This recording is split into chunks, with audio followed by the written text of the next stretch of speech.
Hello and welcome back to my channel. My name is Kim. If you're new here, thanks so much for stopping by. I hope that you'll stick around by hitting that subscribe button down below to get more bookish content from me in the future. So today I am here to talk about my favorite middle grade books. So for those of you that don't know, middle grade is basically a genre of children's literature that is written for kids ages 8 to 12. So it's kind of like that pocket of time before kids get old enough to read YA. So I don't read a ton of middle grade, but I do dip my toe in it every once in a while, and I try to read some middle grade here and there since I do teach 8th grade and many of them still like middle grade. So there are also some really great gems out there, like some really quality middle grade books have been coming out, especially in the last few years. So definitely worth checking out whether you are within that age range or not. So the first book that I have here is It's Trevor Noah, Born a Crime. So this is actually the young reader adaptation of Trevor Noah's memoir, Born a Crime. So it's very, very similar. The only differences really between this and the adult version is that they've cut out some of the more explicit language and content. There are still the same stories, and I think even the chapters line up for the most part, but they have cut out kind of like the more adult language or more graphic scenes. So this, if you don't know, is about Trevor Noah's experience growing up in South Africa during apartheid as a mixed child. He has a black mother and a white European father. For obvious reasons, during that time, he was not able to live with his father, and he grew up with his mother. So this deals with so many important topics, from identity to prejudice to religion. It's just an all-around great memoir. Like, if you haven't picked up either this version or the adult version, please do. I've read both. I personally prefer the adult version, but I'm an adult, so I'm not really like the age range this is marketed to. That being said, I've read this with my 8th graders as a required class read, and they loved it. Like, this was their favorite book that we read all year. If you don't know Trevor Noah, he's absolutely hilarious. Like, if you've ever seen any of his shows or videos on YouTube, like, he's so funny. So that translates really well to this. I've also heard the audiobook is pretty good. I don't think they have a young reader audiobook, but you can listen to the adult one on audio. So definitely worth checking out whether you consume it in the young reader version or the adult version. Next, I have a mystery series, and that is the Winter House series by Ben Gutterson. This is actually the 3rd book in the series. I only own this one. I got the other 2 from the library, but this is a series about an orphan named Elizabeth Summers who is sent by her aunt and uncle to this hotel called Winter House, which is a very mysterious and wintry atmospheric hotel. And when she arrives there, she meets Norbridge, who owns the hotel, as well as Freddie, who is another resident there that's staying, not a resident, but is staying there with his family. So they're both there over the Christmas holidays. And when she's in the library, she discovers this mysterious book of puzzles that she finds leads to a mystery involving Norbridge's family. So she goes off on an adventure with Freddie, and they try to solve this mystery. The other 2 books in the series, it's a trilogy, deal with different mysteries that all take place at the same hotel. I loved this series so much. Like, I think this is one of my favorite middle grade series I've ever picked up because it's just so engaging while also being so adorable and just like pure. And I just loved that about it. It is such an accessible read for anyone, even though it does involve like some darker forces and murder and things like that because it is a mystery. It is handled in such a kid-friendly way that it's really a great pick for even a younger middle grade reader. And so I loved this. Like, I picked up the 2nd and 3rd book almost immediately after finishing the 1st, and I read them all in a row because I just was wanting to be in this world for as long as possible. This is a great atmospheric winter read if you're looking for something for the upcoming cold months. Next, I have To Night Owl from Dogfish by Holly Goldberg Sloan. So this one is about 2 young girls, Avery and Bet, Avery is very bookish and shy and cautious about life, and Bet is very adventurous and outgoing. And they meet when they find out that their single gay dads are dating each other. They're in love, and they're going to be sending Avery and Bet to the same camp to get to know each other because they're hoping that they'll get closer to each other. They haven't met yet, that they'll get closer to each other and eventually become sisters. Avery and Bet are not thrilled with this plan, and so they start emailing back and forth, trying to basically break their parents up and avoid getting sent to this camp together. It is so cute. It is written in epistolary format. The entire book is just emails back and forth between the two girls, which I loved. Not only does it kind of quicken the pace of the book, I really enjoy books that have emails for some reason. I just find that format to be really engaging. And the entire narration, even when they are physically in the same place, is told through these emails, which is kind of cool. I loved this story. I thought it was so wholesome and cute, and I loved the characters of Avery and Bet. They perfectly balanced each other out. It was very Parent Trap-esque, but like in reverse, because they wanted their parents to break up instead of get together. But everything about this was just adorable. This is definitely like a really good summer read because it has a lot to do with like camps in the summer, but I think you can enjoy this at any point during the year. Next, I have the Murder Most Unladylike series by Robin Stevens. This is a mystery series as well. It's pretty long. There are like 7 books at this point. I think it's finished. Like I think the 7th book was the final book, but I'm only on book 3, so I'm not actually sure. Also keep in mind that these are British books, like they're published in Britain, and you can only get, I think, the first 5 in the US. Otherwise you have to order through the UK to get the rest of the series, which I'm probably gonna be doing because I really like this series and I wanna finish it. This is a historical mystery set in 1930s England at a boarding school called Deep Dean Boarding School for Girls. And there are 2 characters, Daisy and Hazel, who are best friends, and they start their own secret detective agency to try to solve mysteries at the school. At first, not much is happening, and they can't really find any mysteries to solve until Miss Bell, their science teacher, is found dead. And so they have to not only set out to prove that this was murder because they believe it was murder, but also to figure out who done it. And they're kind of like in a race with the cops, like the police, to try to solve it before they do so that Daisy can have her moment at the end where she explains how everything happened. It is such a fun series. I really enjoyed the first book a lot. The second book was also enjoyable, but I didn't like it as much as the first. But again, there's like 7 books, so I'll keep you guys updated as I continue with the series. But definitely worth checking out if you're looking for like a kind of cute middle grade mystery series. This one is definitely a little bit more mature than Winter House. Like this is a little less wholesome because it does deal with murder, and there's like some more, I guess, graphic scenes, but like graphic for middle grade, not graphic for like a normal book. Next I have Holdfast by Blue Ballier. I think I'm saying that right.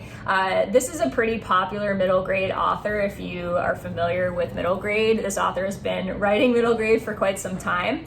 But Holdfast is about a girl named Early. She lives with her younger brother Juby and her mother and father, and their father gets involved in some sort of like not good activity, and he gets himself into trouble and then he disappears. And so Early is left with her mother and brother in their apartment. Their apartment gets broken into very early on in the book, and they are forced to leave and go live in a homeless shelter. So this book, it is a mystery. Like that's kind of the genre or the essence of it, is that she's trying to figure out what her father was involved with and where he has gone. But there's also so much more substance to this. Like this is not just a mystery. There is so much commentary on what it's like to be a child living in a homeless shelter, what it's like to be in that situation, how her mother is dealing with it, how her brother is dealing with it, who's very young. There's also obviously the aspects of her going out and like trying to solve the mystery and talking to people. They are also a Black family living in an urban area. There's a lot of commentary on just kind of what it's like to be in a situation where you do not have a home, and to be a child who is kind of constantly living in this state of flux where you don't really have like any consistency in your life. And I thought that was so meaningful, and I really honestly enjoyed the book because of the depth that it had. While the mystery was also very interesting, I really appreciated that aspect. I also think this is a really well-written middle grade book. Like, the level of writing is a step up from most other middle grade books that I've read. It's much more, not advanced, like it's still accessible to younger readers, but more, I don't know, eloquent. There's actually an aspect of this book where she's like, at the beginning, if I remember correctly, I don't have a physical copy, but at the beginning of each chapter, the author gives the narrator gives definitions of different words, and there's a lot of wordplay throughout the book, which I also really enjoyed as somebody who loves language. Then I have Ghost Boys by Jewel Parker Rhodes. This one is definitely a heavy read, but such an important one. This is like the middle grade version of The Hate U Give. And I can't believe more people are not talking about this. I've definitely seen it around more and more since the Black Lives Matter movement has really gained traction this year. But I think this is one that is so important for younger readers to pick up. So this is about a 12-year-old named Jerome who is shot by a police officer when he is playing with a toy gun. This is supposed to be kind of like a fictionalized version of the story of Tamir Rice, a 12-year-old who was in real life killed by a cop for playing with a toy gun. And so it's supposed to be commentary on that. And the main character, Jerome, he comes back as a ghost and is watching the devastation that is kind of happening after his death and his unjust and brutal killing. So he's looking at the effects it is having on his family. He's watching the trial happening. He's also watching the daughter of the police officer that shot him. And so he's kind of seeing how this event has affected everyone around him after his death. This is definitely a heavy topic, obviously, but I think that Jewel Parker Rhodes handles this so well for a younger audience. It is so accessible, and it really brings up so many great conversations without being too traumatic for a younger audience. And wow, I read this with my 5th/6th graders a couple of years ago at the previous school that I worked with. I worked with kids that were a bit younger, and we read this book together, and they got so much out of it. It's definitely a hard read. I mean, nobody wants to hear about a 12-year-old getting shot by a police officer. Like, it's awful, but it's still so important. And we had so many great conversations about Black Lives Matter, about police brutality, and about the realities of racism in our country. And this is one that is absolutely a must read, I think, no matter what age you are. I definitely think there are similar YA books, that deal with the same kind of topic, but I think this one, being that it's told in a more unique way, it's told from the kid's point of view after his death, kind of watching everything that's happening, and also because this is dealing with a younger child being shot by a police officer, which many of the other books deal with teens or older people. I really think this one is worth picking up, even if you have read some of the other books that deal with this topic. Next I have Hope in the Holler by Lisa Lewis Tier. I think it's Tier, might be Tyre, sorry if I'm saying that wrong. So this is a book about a girl named Wavy whose mother passes away when I think she's 12 in this book, and she has left behind a list of ways that Wavy can be successful and find her way in life. After her mom passes away, though, she finds herself living with her devilish Aunt Samantha Rose back in Conley Hollow, which is the hometown that her mother desperately tried to escape. She did successfully escape with Wavy. And so she ends up back in Conley Hollow, which she's living in this really rundown house. A lot of the people around her live in trailers. It's a very poor neighborhood, and she is dealing with this kind of neglectful aunt taking care of her. And so this is her journey of trying to find her courage, find friends, and find her way in this really not great situation. She also sets out to try to avoid Samantha Rose getting custody of her, because her aunt is basically just trying to get custody of her for the money, and she's not actually using the money on Wavy. So she's just not a good person. And so she's trying to find her way out of that situation and find hope in the Holler. This is a really sweet story. Obviously it deals with some darker topics, but it is so hopeful and so cute, and also a really quick read. It's not even 200 pages. You could read this in an afternoon, and highly recommend. Next, I have one of my favorite middle grade books of all time. I want to scream from the rooftops about this book. It is so good and everyone needs to read it, and I feel like no one ever talks about it, but that is Lily & Duncan by Donna Gephardt. So this is the story of two kids. One is Lily, who was born Timothy, and Lily is a girl, but was born in a boy's body. And so she is dealing with what that means, especially as an 8th grader. And so Lily's really struggling with bullying. She's struggling with her father accepting her identity. She's trying to start the hormones that will allow her to eventually transition, and her father does not support her. So lots of things going on in regards to just being a young trans person. The other character, Duncan, whose real name is Norbert, he moves to the town where Lily lives, and he has bipolar disorder. So he is dealing with his own kind of mental demons, and he's on medication. It's totally under control, but he has kind of this deep, dark secret that he's been avoiding and not really dealing with. He goes to therapy for it. So he's got a lot going on for himself as well. And he has just moved to this new town. He's had to leave his hometown of 13 years. He's lived there his whole life, and now he's in this new place. And so Duncan and Lily meet each other and they become friends, and it is such a heartwarming, wonderful story. There are obviously some heavy topics being dealt with. You have on one side a young trans person trying to deal with coming out, figuring out their identity and other people's views on their identity, as well as a young person dealing with a mental disorder. So very heavy, but also so well done. Like, Donna Gephardt deals with these two topics in such an accessible and real way that is totally appropriate for young people. I think this is such an important book. I don't know of many other middle grade books that deal with or have a trans main character, but this one it's just gold. Like, just pick this up. I don't even care what age you are. Like, you should read this book because it's so good and you will enjoy it whether you are an adult or a young person. I highly, highly recommend this one. And then I have Rain Rain by Anne M. Martin. I believe this is actually the woman who writes The Babysitter's Club, which I didn't realize when I read this, but I used to love those books when I was younger. This one is about a young girl named Rose who has Asperger's syndrome, and she is obsessed with homophones. Her own name is a homophone, and she names her dog Rain, also a homophone.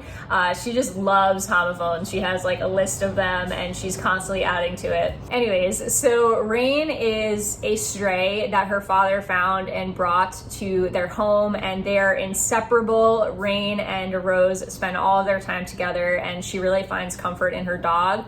But then they have a really bad storm and Rain goes missing, and so Rose has to kind of stretch outside of her comfort zone and kind of her routines and things that make her feel safe to go search for Rain. It is such a sweet story. Obviously it's sad because the dog goes missing, but I still feel like there's so much hope in this story, and I loved Rose as a main character. She was so endearing and intelligent and wonderful, and I feel like this is such a positive view of all of the gifts that children with autism have, and I just really, really enjoyed this for what it was, and I highly recommend this if you enjoy middle grade and you're looking for kind of a quick, hopeful, endearing read.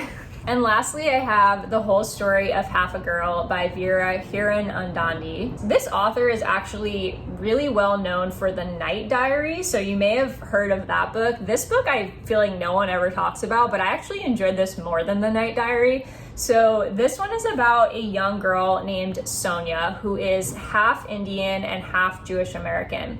And she at first lives kind of like a cushy life where she goes to this really nice private school. It's very small, it's very Montessori-like, where everyone is like super close and they do fun things like bake and not really have to do real classes. And she ends up having to leave her private school because her father loses his job, and so she has to go to public school, and it's kind of her experience of having to finally like deal with what other kids are like. You know, she's not in this kind of like bubble environment anymore, and people start asking her a lot of questions and commenting on her mixed race, as well as like she has to deal with like popularity and like what this group of popular girls trying to like drag her in with them. And you know, she starts to realize that not everybody is genuinely nice, and there are a lot of people who will be very fake to your face to try to get something from you. And so she's kind of just trying to find her way in this new environment and make friends and figure out who she is as a person and deal with her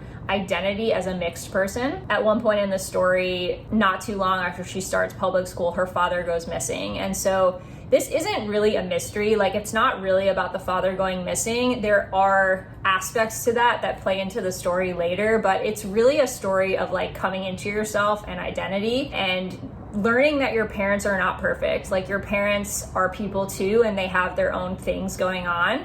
And she learns that as a 6th grader in this book. And so again, really wholesome and cute, but this one definitely deals with some darker issues.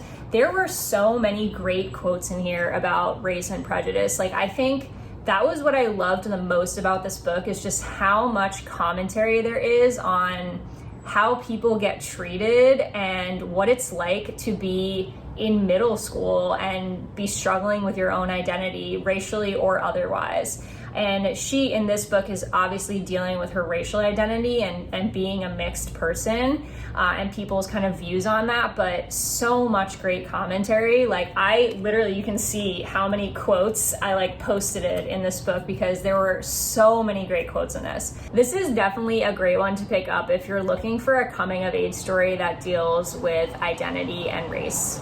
So that wraps it up for today's video. I hope you enjoyed. Don't forget to give me a thumbs up if you like this content, so I can continue to make content that you enjoy. And I will see you guys in the next video.